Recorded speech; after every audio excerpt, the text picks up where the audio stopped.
Hello student, welcome you all in this physics video. In today's video we are going to discuss about characteristic of sound. Means to say that if we are having the two sounds, so how we can distinguish this one sound from that another.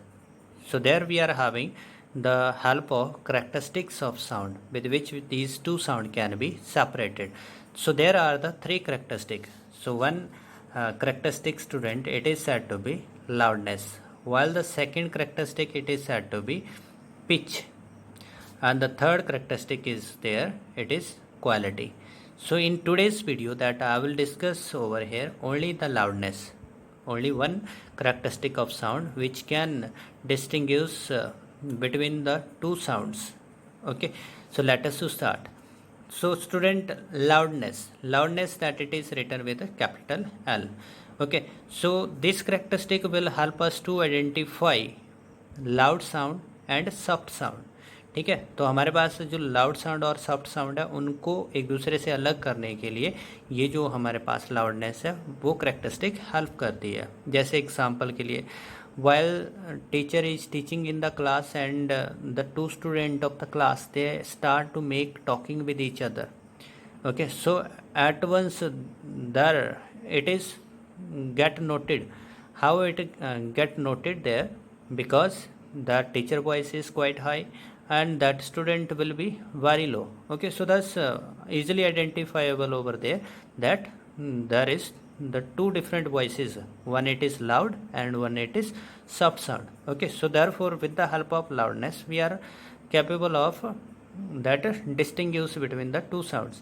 Now how on the basis of waveform that we can distinguish between the two sounds? So student, there we are taking the graph between displacement time. So there the two graph I have taken for the two sound, one it is soft sound while second it is that hard sound. So here we will see that soft sound, which sound is said to be soft sound. So we will check that amplitude of this that waveform which is given over here. So this graph is having its small amplitude. Small amplitude मतलब कि student इस line से जो outward maximum displacement थी वो amplitude होता है, तो इसलिए यहाँ पर जो एम्पलीट्यूड है वो स्मॉल है as compared to this. So here the amplitude it is large. Okay, so therefore we find that larger is the amplitude of the wave that louder will be the sound. तो जो sound जितनी loud होती है उनकी जो amplitude है वो भी उतना ज़्यादा होता है. And those sound which are soft they have their small amplitude. So दस we can say over here student कि जो लाउडनेस है हमारे पास साउंड की वो एम्पलीट्यूड के ऊपर डिपेंड करती है. ठीक है, जैसे student we will say over here that there are the two sound. So sound one it is having its amplitude of this 2 meter, while this sound 2 it is having its amplitude of 1 meter. Okay, so which sound will be louder? तो कौन सी sound louder होगी? So as we knows that जिसका amplitude जितना ज़्यादा होगा वो sound उतनी ज़्यादा लाउडर होगी. तो इसका मतलब हमारे पास this sound will be louder over here. ठीक है, now over here on what factor this loudness is going to depend. तो जो लाउडनेस है हमारे पास वो कौन से फैक्टर के साथ चेंज होती है. ठीक है, so first thing that student it is loudness is directly proportional to square of the amplitude. Means to say that जैसे स्टूडेंट हमारे पास अगर मैं बात करता हूँ कि ये फर्स्ट साउंड थी उसका एम्पलीट्यूड 2 मीटर और दूसरी साउंड का जो एम्पलीट्यूड है वो 1 मीटर. ठीक है, तो इनका लाउडनेस रेशियो क्या होगा? ठीक है, तो लाउडनेस क्या होती है हमारे पास? Square of amplitude. ठीक है, तो फर्स्ट साउंड के लिए लाउडनेस क्या बनती? It will be their then amplitude का स्क्वायर यानी कि 2 का स्क्वायर 4 एंड सेकंड साउंड के जो लाउडनेस है वो हो जाती 1. ठीक है, तो इसलिए हमारे पास स्टूडेंट L1/L2 जो रेशियो ऑफ देयर साउंड है it will be then 4:1. Okay, another example which we are going to consider, let us to have this is the one of the wave. ये हमारे पास एक वेव दे दी गई student कुछ इस तरह से and this is the second wave which is given over here. Okay, so its amplitude is given to us. इसका amplitude let us to consider that it is 3 meter. इसका एम्पलीट्यूड 3 मीटर है, and over here its amplitude it is 4 metre. Okay, this is A sound and here it is B sound. Okay, so which one is louder? So at once we can tell that the amplitude is greater over here, so this is loud sound. Now how much is the ratio of their loudness? So we will find over here that loudness of this sound, A sound, it will be that is square of the amplitude, so it is 16, while the loudness of this will be then square of the amplitude 9.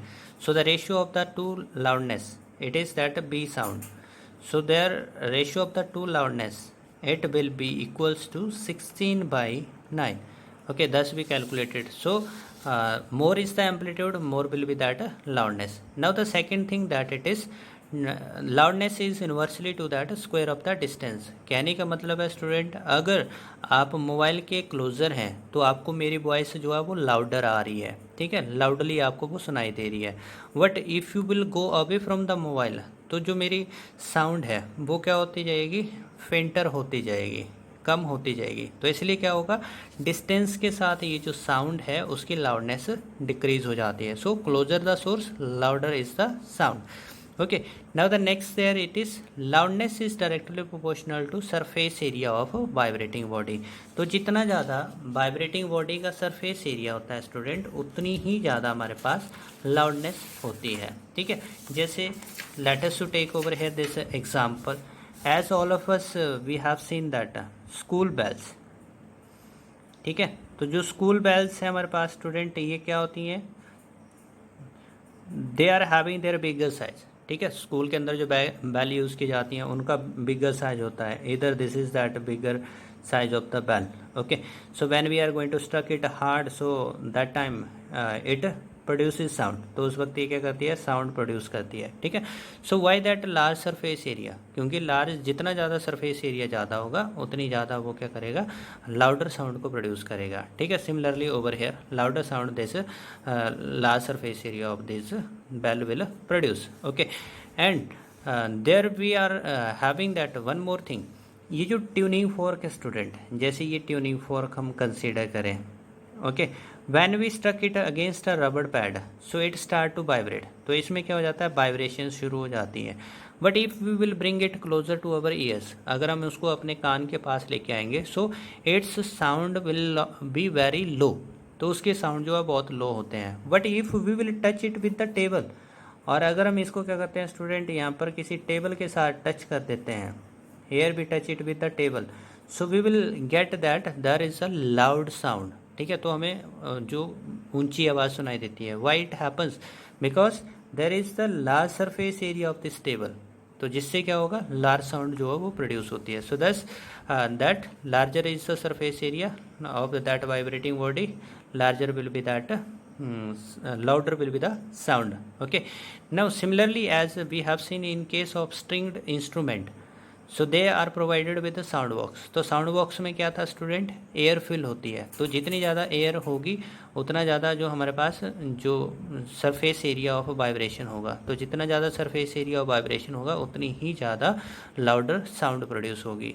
Okay, so that's we have that loudness is directly proportional to this that of surface area. Okay, now the next is there, it is related to that density. तो loudness is directly proportional to density of medium. Student as example के लिए हमारे पास एक wooden piece है, this is wooden piece, while there if I am taking this is as metal piece. Okay, so if I will struck them hard, तो अगर मैं इनको क्या करता हूँ, यहाँ पर हार्डली स्ट्रक करता हूँ किसी ऑब्जेक्ट के साथ, ठीक है. Similarly over here if I will struck it hard with any object, okay, so which will give you that louder sound. तो किसकी आवाज़ ज़्यादा होगी, so we are getting that it is the sound of the metal. That's why in the school bell we are using this one as well, क्योंकि metal जो है वो दूर तक इसकी साउंड सुनाई देती है, ठीक है, as compared to this other material, ठीक है. सो वाई इट हैपन्स, ये ज़्यादा साउंड क्यों बना रहा है as compared to wooden piece, so that is based on that density. जो डेंसिटी है मेटल की स्टूडेंट, वो हमारे पास उस वुडन या अदर मटेरियल से ज़्यादा है, ठीक है. तो इसलिए ये क्या करेगा, जितनी ज़्यादा डेंसिटी है उतनी ज़्यादा लाउडनेस जो है यहाँ पर होती है. Okay, now the next one it is that loudness depends on presence of resonant bodies. So all we have observed one thing. जब हम रूम के अंदर होते हैं student, when the class is inside the room and the subject teacher is giving their lecture, okay, so their voice is audible to everyone.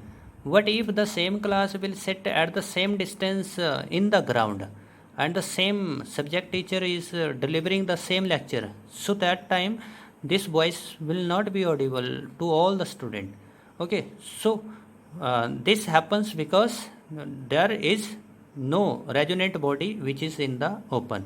तो जब open में class ली जाती है स्टूडेंट, तो उस वक्त जो आवाज़ है वो बहुत कम हो जाती है. लेकिन जब रूम में क्लास अटेंड की जाती है तो वहाँ पर जो साउंड है वो बहुत ज़्यादा आती है. क्यों? क्योंकि रूम में ज़्यादा रेजोनेंट बॉडीज़ होती हैं जिससे लाउडनेस ज़्यादा होती हैं. Okay, so that's over here we have discussed about this point, which is how to change that loudness.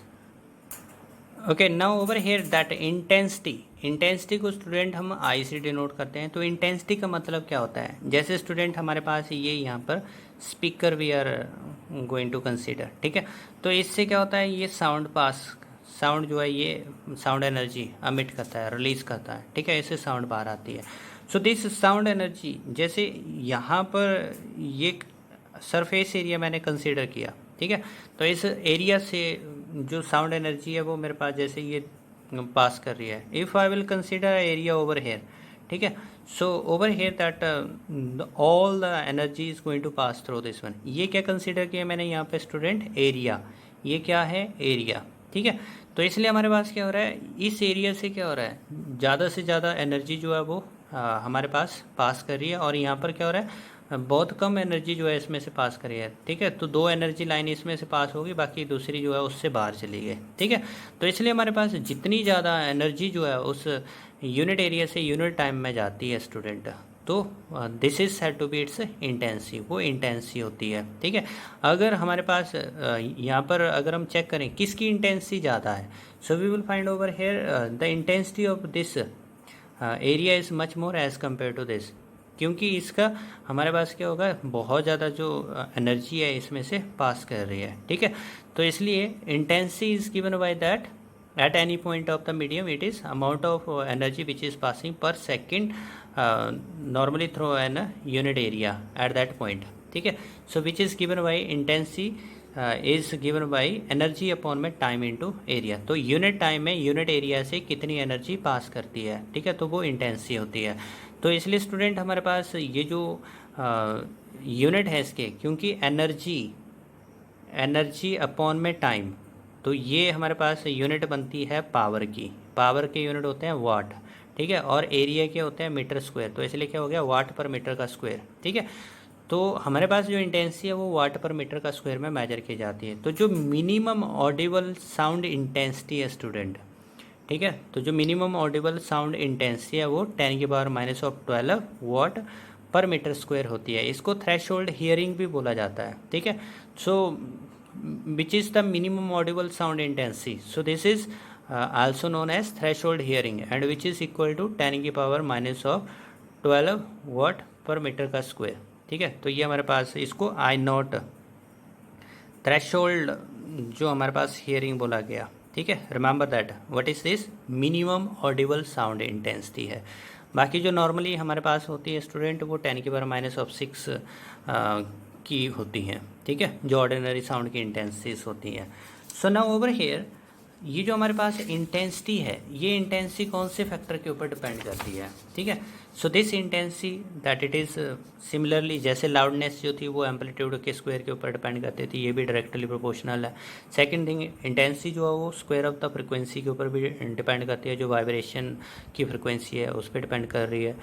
Next thing is there density of air के ऊपर भी ये डायरेक्टली प्रोपोर्शनल है. And that speed of sound in the air, तो उसकी भी intensity proportional होती है. Now here the student that how loudness and intensity is different to each other.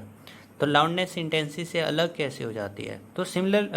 So here student actually loudness is what, it is the sensation होने का मतलब है कि जो लाउडनेस ऑफ साउंड है it is not same to everyone.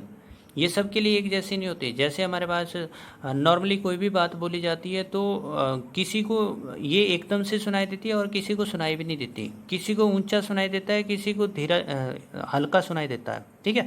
तो इसलिए हमारे पास ये जो लाउडनेस है स्टूडेंट, ये डिपेंड करती है सेंसेशन के ऊपर कि हमारा जो ईयर्स है, हमारे जो कान है, वो कितने सेंसिटिव हैं, ठीक है। अगर सेंसिटिव हमारे पास ज़्यादा होंगे तो इसमें हम क्या करेंगे, छोटी से छोटी आवाज़ को भी सुन लेंगे। What if that sensitivity is low, तो हमें जो ऊंचा सुनाई देता है, ठीक है। तो इसलिए हमारे पास ये जो लाउडनेस है स्टूडेंट, इसको आप मतलब कि फील कर रहे हो, तो इसको आप मेजर नहीं कर सकते हैं, ठीक है। तो इसलिए हमारे पास इसको सब्जेक्टिव नेचर बोला जाता है। It is the subjective property. तो loudness is subjective property because you can't measure it, you only feel it. आपको बस इतना सा एहसास होता है कि ये आवाज़ ऊंची थी, ये आवाज़ हल्की थी, ठीक है। बट यू कांट मेजर कि ये कितनी ऊंची थी या कितनी हल्की थी, ठीक है। आप उसको मेजर नहीं कर सकते, इसलिए इसको सब्जेक्टिव नेचर बोला गया है या subjective property. But if we talk about of intensity, अगर हम इंटेंसिटी की बात करें student, so as we said that कि हमारे पास ये जो इंटेंसिटी है वो किसी भी सरफेस से कितनी एनर्जी पास हो रही है। So if there is a normal person standing over here, ठीक है, this is the years of normal person, ठीक है।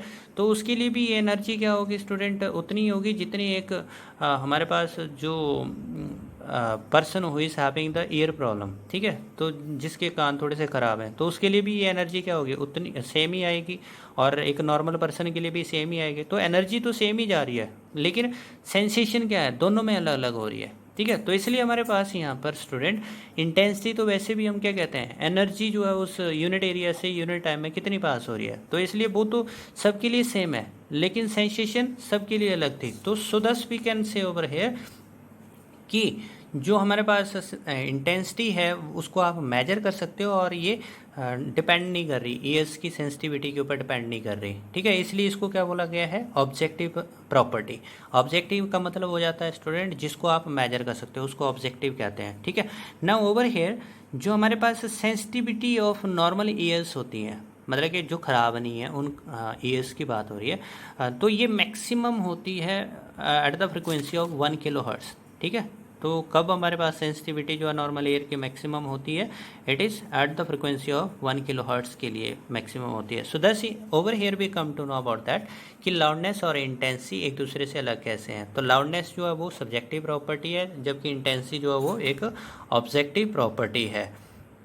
Now here student, how this loudness and intensity are related to each other. So this is given by Weber and Fechner. So this is the important relation from the point exam of view कि loudness और intensity के बीच में क्या relation है। So Weber और Fechner जो relationship है उसके accordingly loudness is equal to that K logarithm of intensity. ये जो LOG, ये लॉग लिखा गया है यहाँ पे, ठीक है। तो जो हमारे पास लाउडनेस है वो लॉगरिथम ऑफ इंटेंसिटी के डायरेक्टली प्रोपोर्शनल होता है, जिसमें K का मतलब जो है स्टूडेंट वो प्रोपोर्शनलिटी के लिए, यानी कि loudness directly proportional to logarithm of this intensity, ठीक है। सो नाउ ओवर हेयर ये जो K है स्टूडेंट, इसकी वैल्यू जो है हमारे पास फ्रिक्वेंसी के साथ स्लोली चेंज करती है, ठीक है। But we will find that जैसे जैसे लाउडनेस बढ़ती है स्टूडेंट, इंटेंसिटी उसके साथ सेम मैसेज चेंज नहीं करती। या फिर in other word we will say, जैसे अगर इंटेंसिटी डबल हो जाएगी तो लाउडनेस डबल नहीं होती स्टूडेंट, ये क्या होगी हमारे पास डबल से कम ही होगी। जैसे 1.5 हो जाएगी, 1.2 हो जाएगी, 1.3 हो जाएगी, बट डबल नहीं होगी, ठीक है। So that's we are saying that कि लाउडनेस जो है वो इंक्रीज तो करती है इंटेंसिटी के साथ, लेकिन सेम प्रोपोर्शन में नहीं करती। मतलब कि अगर इंटेंसिटी ट्रिपल हो रही है, 4 टाइम हो रही है, तो लाउडनेस भी सेम पे नहीं जाएगी, वो उससे कम रहने वाली है, ठीक है। क्यों? क्योंकि ये लॉगरिथमिक ऑफ आई के ऊपर डिपेंड कर रहा है ना। तो लॉग की वजह से इसकी जो वैल्यू है वो सेम प्रोपोर्शन में नहीं आएगी।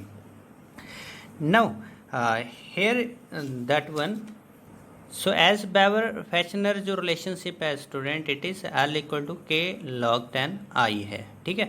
सो we are supposing over here there are the two intensities and for which the loudness is L1 and L2। हमने क्या किया, एक इंटेंसी को I नॉट सपोज किया तो उसके लिए लाउडनेस L1 थी, और एक इंटेंसी I को सपोज किया तो उसके लिए लाउडनेस जो है L2 आ गया, ठीक है। तो जो डिफरेंस है इन दोनों लाउडनेस के बीच में student, it is L2 minus L1, so this is the difference in the loudness, so which is equal to K log I minus of K log I not. तो इन दोनों के बीच का डिफरेंस आ गया। Now over here K is common to both and inside it is log I minus log I not. Okay, so here we are looking that, ये हमारे पास स्टूडेंट लॉग का एक फार्मूला होता है कि log m minus log n it is equal to log of m by n, ठीक है। तो जब भी ये वाली फॉर्म होती है तो उसको आप log m बाई n लिख सकते हो। तो यहाँ पर log I minus log I naught, so this is written by this formula as log I upon में I not. Okay, so this is that loudness that is equal to intensity ratio, ठीक है। तो ये इंटेंसी ratio में हम find out कर रहे हैं student. Now over here if we take this K is equal to 1 and I not is taken as that threshold hearing, ठीक है। अगर हम क्या करते हैं, K को 1 लेते हैं और जो I नॉट है उसको थ्रेशोल्ड हियरिंग लेते हैं, जो मिनिमम हमारे पास जो इंटेंसिटी थी जो साउंड की जिसको हम सुन सकते थे, ठीक है। सो दिस वाज ऑफ 10 की पावर माइनस ऑफ 12 वाट पर मीटर का square. So that moment student, ये जो हमारे पास यहाँ पर K की वैल्यू 1 होगी, तो ये जो log I अपॉन में I नॉट है स्टूडेंट, ये हमारे पास बन जाता है, it is said to be sound level, ठीक है। या फिर इसको बोला जाता है intensity of sound, intensity of sound, ठीक है। तो ये जो लाउडनेस है ये किस में बदल जाती है, फिर इंटेंसिटी ऑफ साउंड में बदल जाती है, ठीक है, बीटा से जिसको डिनोट किया गया है। So beta is equal to log I upon में I नॉट, और इसकी जो यूनिट होती है स्टूडेंट वो बेल, ठीक है। लेकिन बेल जो है एक बड़ी यूनिट है, तो इसलिए हमने क्या किया स्टूडेंट, यहाँ पर 10 से मल्टीप्लाई किया और 10 से डिवाइड कर दिया, यहाँ पर 10 से मल्टीप्लाई 10 से डिवाइड कर दिया, ठीक है। तो जिससे हमारे पास क्या होगा यहाँ पर ये जो 1/10 बेल है स्टूडेंट, ये डेसिबल के इक्वल हो जाता है, या फिर हम बोलें कि एक बेल जो है वो 10 डेसिबल के इक्वल होता है, ठीक है। तो इसलिए हमारे पास ये जो बेल था स्टूडेंट, ये अलेक्जेंडर ग्राहम बेल, जिन्होंने फ़ोन का इन्वेंटर जिनको हम बोलते हैं, ठीक है, तो उन्होंने उनके नाम के ऊपर ये जो बेल था वो यूनिट का नाम रखा गया था। तो इसलिए जो बेल है ये बड़ी यूनिट है और डेसिबल जो है वो छोटी यूनिट है, डीबी डेसिबल, ठीक है। तो इसलिए हमने क्या किया, ये जो इंटेंसिटी लेवल है उसको हमने डेसिबल के अंदर मेंशन कर दिया, it is 10 log I upon में I नॉट। तो स्टूडेंट हमारे पास जो इंटेंसिटी लेवल है उसको हम डेसिबल के अंदर मेजर कर रहे हैं, जो 10 log I अपॉन में I नॉट लिखा गया, ठीक है। तो अगर हमारे पास इंटेंसिटी ऑफ साउंड जो है वो थ्रेशोल्ड हियरिंग के इक्वल हो जाती है, ठीक है, तो उस वक्त हमारे पास यहाँ पर क्या हो जाएगा student, it is log that I not upon में I नॉट, जो कैंसिल हो जाएगा, log 1 की वैल्यू 0 हो जाएगी, तो इसलिए beta is equal to 0 decibel, ठीक है। तो हमारे पास क्या हो जाएगा, that it is sound level, या फिर जिसको हमने बोला था इंटेंसिटी ऑफ साउंड। तो intensity of sound level, intensity of sound level, it is going to be 0 decibel. 0 decibel कहने का मतलब क्या हुआ स्टूडेंट, 0 डेसिबल का मतलब हुआ that a sound which is having intensity of जैसे 10 की पावर माइनस ऑफ 12 वाट पर मीटर का स्क्वायर है, ये ऐसी साउंड है जिसकी इंटेंसिटी कितनी है, 10 की पावर माइनस ऑफ 12 वाट पर मीटर का स्क्वायर है, ठीक है। तो इसका मतलब है ये ऑडिबल है, क्योंकि हमारे पास लोएस्ट साउंड इंटेंसिटी जो ऑडिबल थी वो क्या थी, 10 की पावर माइनस ऑफ 12 थी स्टूडेंट। तो इसलिए हमारे पास 0 डेसिबल कहने का मतलब हो गया कि ये साउंड ऑडिबल होगी, ऐसा नहीं है कि 0 डेसिबल ऑडिबल नहीं है, ठीक है। सो दस वी आर गेटिंग देयर कि जो हमारे पास 0 decibel, what is the significance of this 0 decibel, so it is that sound which is having the intensity of 10 की पावर माइनस ऑफ 12 वाट पर मीटर का square, and this is going to be at 1 kilo hertz, ठीक है। तो जो हमारे पास sensitivity of years थी वो मैक्सिमम कब थी, 1 किलो हर्ट्स फ्रिक्वेंसी के ऊपर मैक्सिमम थी, ठीक है। नाउ ओवर हियर स्टूडेंट, अगर हम क्या कहते हैं इंटेंसिटी जो है हमारे पास वो थ्रेशोल्ड के जो यहाँ पर हम कंसीडर करते हैं it is that of 10 time. अगर हम इसको 10 टाइम कंसीडर करते हैं, ठीक है, तो दैट मोमेंट स्टूडेंट हमारे पास ये जो यहाँ पर इंटेंसिटी लेवल जो हमारे पास साउंड लेवल है, तो sound level will be equals to that of this 10 decibel.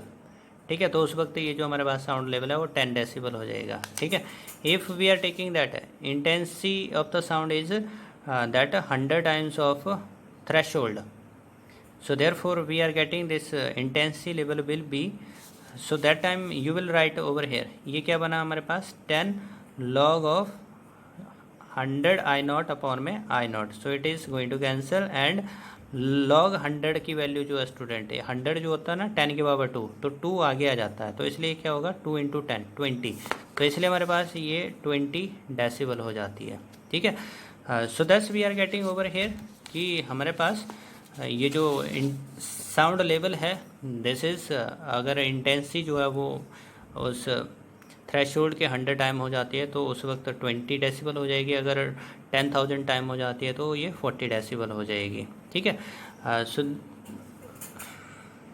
Now here to note that what are the unit of loudness and that level of sound, या फिर इंटेंसिटी लेवल जिसको हमने बोला हुआ है। तो जो लाउडनेस है स्टूडेंट उसको आप फ़ोन में मेजर करते हो और जो लेवल ऑफ साउंड है उसको आप डेसिबल में मेजर करते हो। बड़ी यूनिट इसकी बेल बताई गई थी। ठीक है, but we will find that both of them they are found to be same at 1 kilohertz frequency.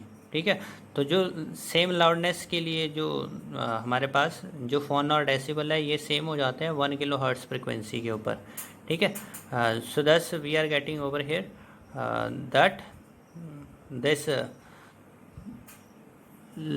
that of intensity level it is said to be 0 decibel at 1 kilohertz, so it is having minimum sound intensity which is of 10 to the minus of 12 watt per meter का square. So thanks for watching this video student, have a good time to every one of you.